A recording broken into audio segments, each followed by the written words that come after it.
That's to me wholly unconstitutional. I just wanted to see what it was like on the other side. There's a very close correlation between mathematical thinking and music theory.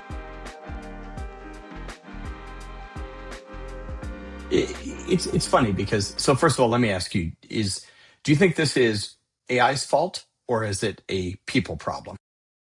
Oh, it's a people problem. 100% a people problem.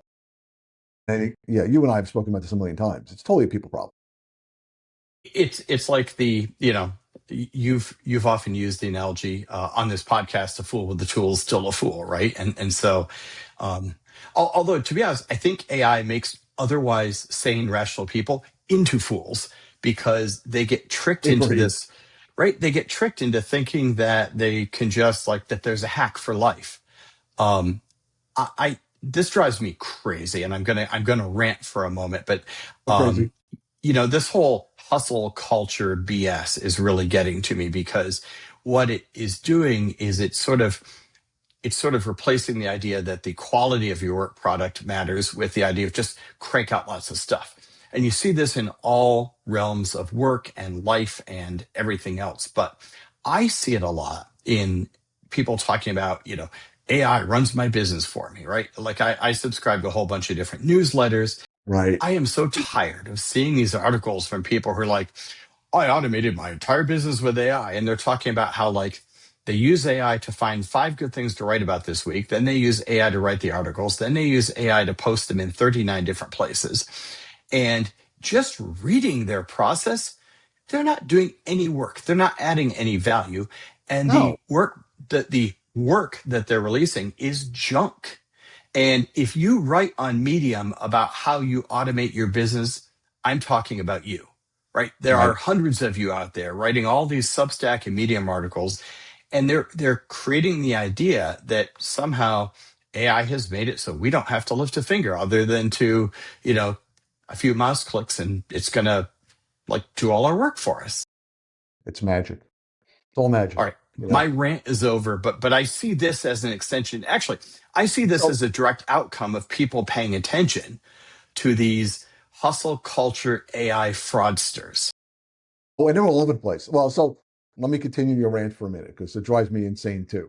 Not only do you see all this hustle culture and all these articles popping up by these, we'll call them 20-somethings, who, feel like they have to work 24/7, exclude everything in life but work. Like they have their laptop and nothing else, and they have AI and laptop, and they can build companies and can build. But they still find time for lots of selfies. Yeah, now they're efficient in selfie generation. That's amazing to me how fast they can do that. But I want to swing back to the corporate world for a second because, again, this is a topic that you and I have focused on a million times. And I blame a lot of the corporate culture and just the corporate approach to technology.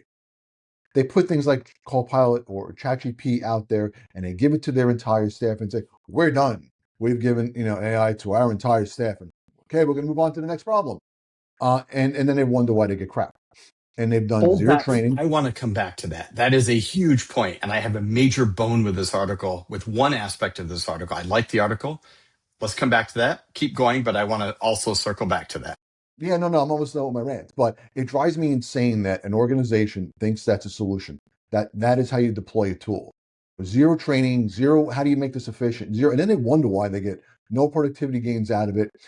It's the whole, measuring AI activity versus impact. Activity is not a good proxy for productivity or impact on the organization. So because you gave ChatGPT to 10,000 employees and 8,000 of them are using, that does not mean you had an 80% success rate and all of a sudden you're going to see 80% increase in efficiency.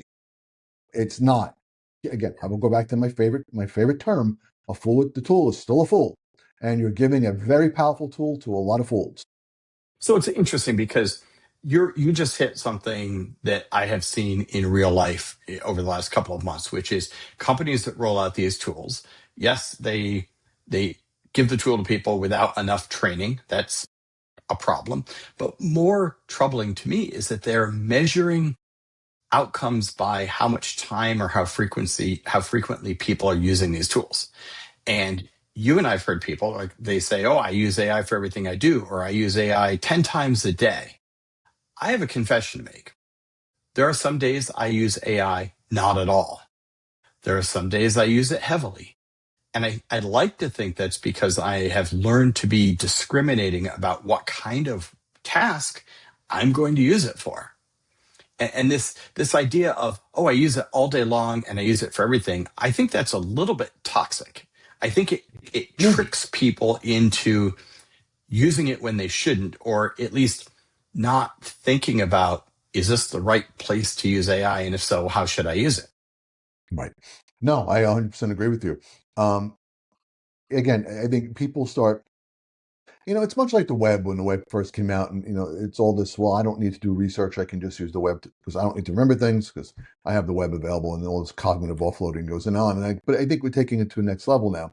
You're offloading all this cognitive capability to a model, and you're not thinking about what's coming out. You're not thinking about what you're putting in. You're not thinking about how you're asking the model. You're not doing any of the critical things that you should be doing. Thanks for watching Call Me Data. If you enjoyed our podcast, please make sure to like, comment, and subscribe to us on YouTube. And make sure to stay up to date with us on Apple Podcasts and Spotify.